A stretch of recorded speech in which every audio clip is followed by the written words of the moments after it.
Hello everyone, welcome back to the channel.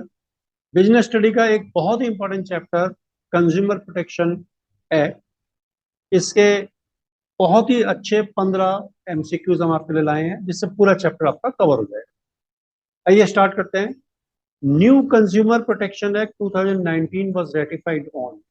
देखिए, 4 date दी हुई है और आपसे पूछा हुआ है कि कंज्यूमर प्रोटेक्शन एक्ट 2019 कब नोटिफाई किया गया, कब इसको कंसेंट दी गई, सहमति दी गई, यानी कि इसको नोटिफाई कब किया गया, वैलिडिटी कब मिली।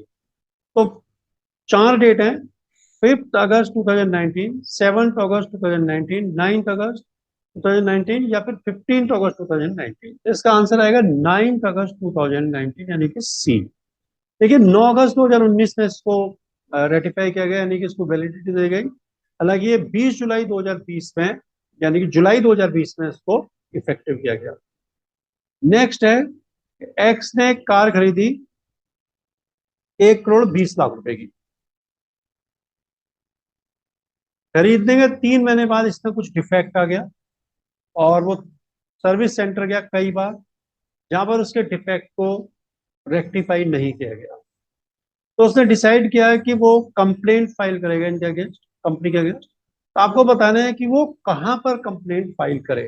तो देखिए, 3 टियर एजेंसी है, 3 टियर रिड्रेसल सिस्टम बनाया हुआ है कंज्यूमर प्रोटेक्शन के लिए, कि आप डिस्ट्रिक्ट फोरम, स्टेट कमीशन या फिर नेशनल कमीशन पर भी जा सकते हैं। और अगर नेशनल कमीशन के डिसीजन से संतुष्ट ना हो और आपकी क्लेम वैल्यू 10 करोड़ से ऊपर हो, आप तो सुप्रीम कोर्ट भी जा सकते हैं।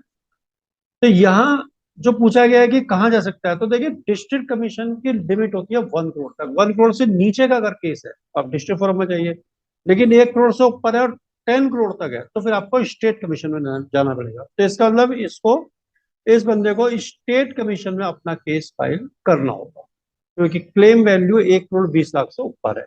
1 करोड़ से ऊपर है 1 करोड़ 20 लाख। देखिए, क्वेश्चन नंबर 3 देखते हैं। Who can not file a complaint before the appropriate consumer forum. Appropriate consumer forum में कौन कंप्लेंट नहीं कर सकता है? तो कंज्यूमर तो कर सकता है, कंज्यूमर के लिए बना हुआ है। रजिस्टर्ड कंज्यूमर एसोसिएशन, ये ऑन बिहाफ ऑफ कंज्यूमर ये भी फाइल कर सकते हैं कंप्लेंट।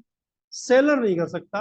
नन ऑफ दिस दिया है, तो नन ऑफ दिस, अगर सेलर ना होता कोई और तो होता, लेकिन सेलर भी कंप्लेंट नहीं कर सकता कंज्यूमर प्रोटेक्शन में, क्योंकि वो कंज्यूमर नहीं है। Why wants to have a juice packet to get relief from thirst and tiredness? As an aware customer, what should he look for before the purchase? Why को एक जूस पैकेट खरीदना है थकान मिटाने के लिए और अपनी प्यास बुझाने के लिए। तो वो एक जागरूक कस्टमर है, तो वो आपसे जानना चाहता है कि उसको क्या चीज देखनी चाहिए जूस पैकेट खरीदने से पहले। आईएसआई मार्क देखे, एफपीओ देखे, एग मार्क देखे या इको मार्क देखे। तो देखिए, जो फूड प्रोडक्ट्स होते हैं ना, उनके लिए आपको एफपीओ देखना चाहिए। तो फूड प्रोसेस ऑर्डर, ये आ जाएगा एफपीओ। नेक्स्ट है, which of the following is not a right of consumer under consumer protection act 2019। इनमें से कौन सा एक ऐसा राइट है जो कंज्यूमर प्रोटेक्शन एक्ट 2019 में नहीं बताया गया consumer?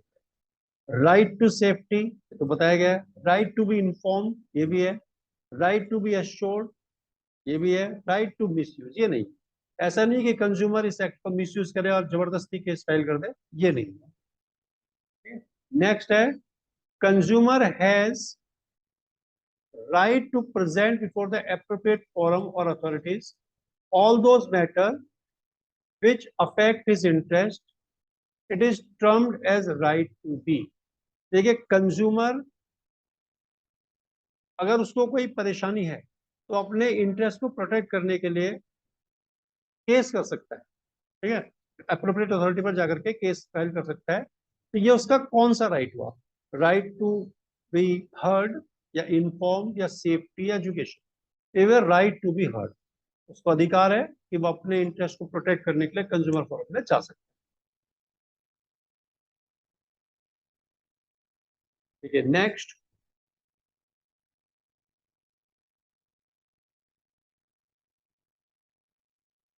X purchase an inverter battery having a guaranteed replacement within 3 years in case of manufacturing or underperforming. After 3 years, its backup went down dramatically. After many complaints, battery company fails to satisfy X. He went to consumer court, which slapped a fine of 25,000 on company. Name the right exercised in above case.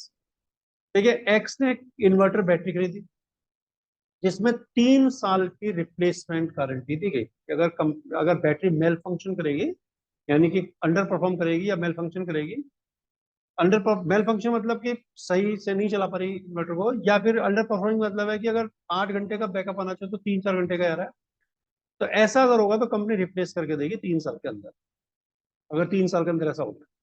तो 3 साल से पहले ही उसकी battery का backup जो है वो काफी कम हो गया और उसने कंपनी को कंप्लेंट किया, लेकिन कंपनी ने उसकी कंप्लेंट को एंटरटेन नहीं किया। तो उसने क्या किया, कोर्ट में केस कर दिया। कोर्ट ने कंपनी के ऊपर 25,000 रुपए की पेनल्टी लगा दी। तो आपको पूछना है, बताना है कि name the right exercise in above case. तो कौन से राइट को उसने एक्सरसाइज किया?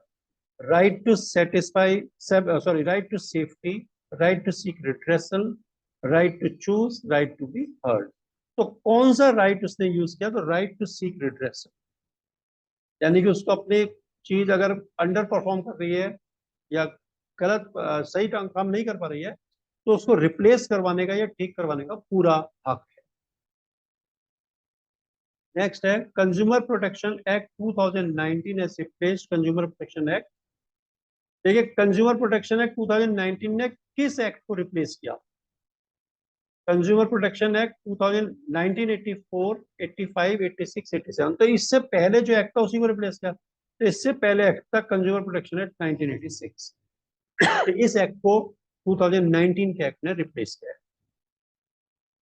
Consumer protection is needed to ensure. Consumer protection की जरूरत क्यों पड़ती है? क्वालिटी एजुकेशन, कंज्यूमर बहुत अच्छा पढ़ लिख जाए, to pick a fight with businessman, या वो बिजनेसमैन से झगड़ा करने के लिए सक्षम हो जाए, झगड़ सके, लड़ सके, टू मेक बिजनेसमैन केयरलेस, या बिजनेसमैन को केयरलेस बना दिया जाए, या फिर कंज्यूमर सेटिस्फेक्शन। तो देखिए, पहले तीनों तो नहीं। कंज्यूमर प्रोटेक्शन का इससे कोई मतलब नहीं कि कंज्यूमर पढ़ रहा है नहीं पढ़ रहा है, या बिजनेसमैन से लड़ाई करे, ऐसा तो बिल्कुल भी नहीं है। बिजनेसमैन केयरलेस हो जाए, ये भी नहीं है। इसको किस बात के लिए बनाया गया था? कंज्यूमर सेटिस्फेक्शन के लिए, कंज्यूमर को सेटिस्फेक्शन मिले, कंज्यूमर को अपने जो प्रोडक्ट खरीद रहा है उससे पूरी क्वालिटी, पूरा सेटिस्फेक्शन उसको मिलना चाहिए। Which of the following is not an importance of consumer protection from consumers point of view? Consumer point of view से इनमें से कौन सा एक कंज्यूमर, कौन सी एक इंपॉर्टेंस नहीं है? एक कंज्यूमर पॉइंट ऑफ व्यू से अलग होती है और जो मैन्युफैक्चरर है, बिजनेसमैन, उनके पॉइंट ऑफ व्यू से अलग होती है। तो आपको कंज्यूमर पॉइंट ऑफ व्यू से बतानी है कौन सी नहीं है।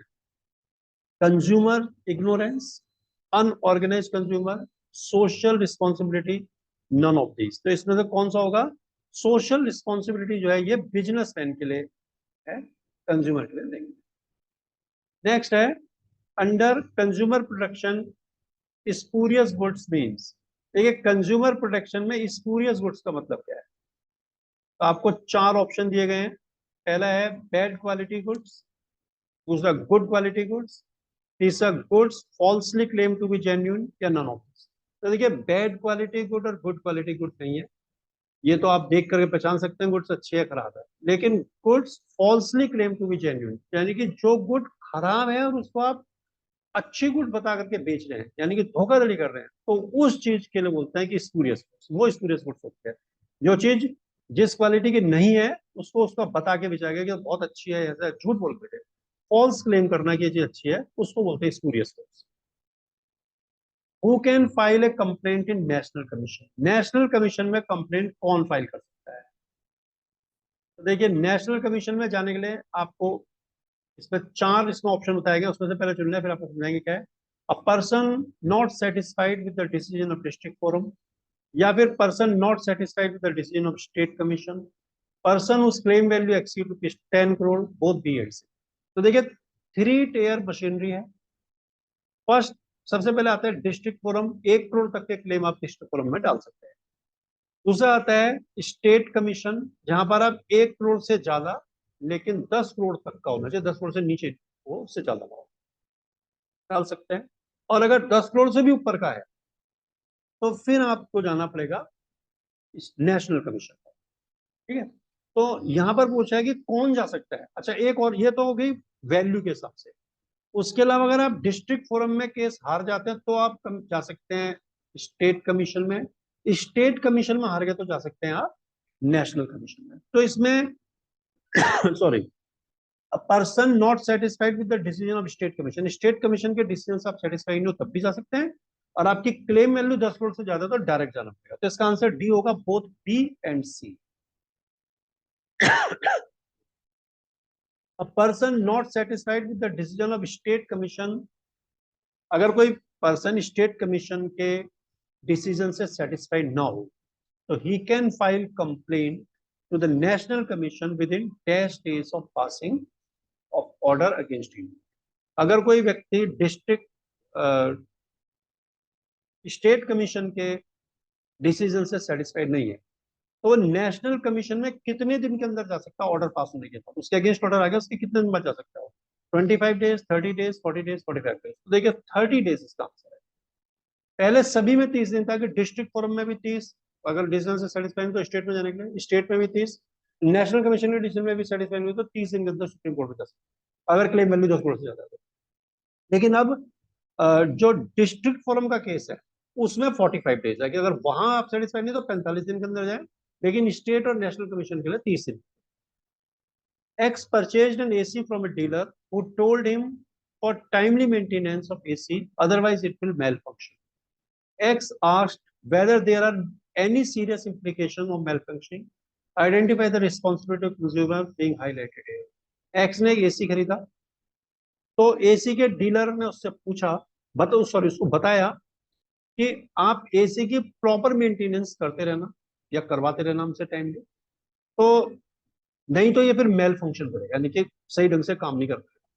तो एक्स उससे पूछ रहा है कि इसकी मेल फंक्शनिंग का कोई सीरियस इंप्लीकेशन तो नहीं है। आपसे पूछा गया है कि कौन सी रिस्पॉन्सिबिलिटी कंज्यूमर की यहाँ पर हाईलाइट हुई है।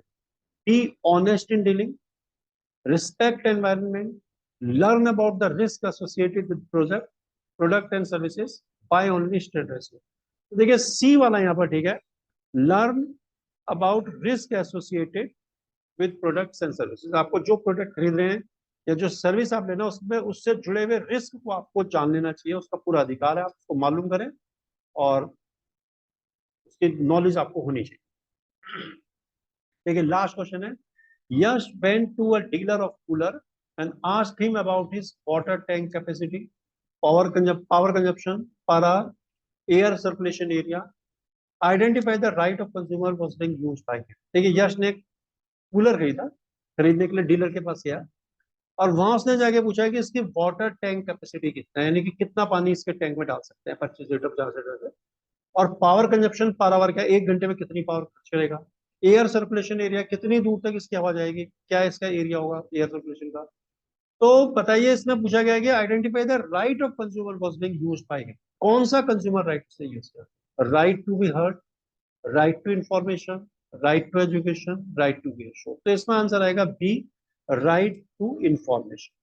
तो देखिए ये 15 अच्छे एमसीक्यूज आपके लिए हमने बनाए कंज्यूमर प्रोटेक्शन एक्ट से। इनको अच्छी तरह देखिए, एग्जाम में काफी इसमें से आने के चांस है। और अगर आपको पढ़ाया हुआ कंटेंट अच्छा लगता है तो आप चैनल को लाइक, सब्सक्राइब जरूर।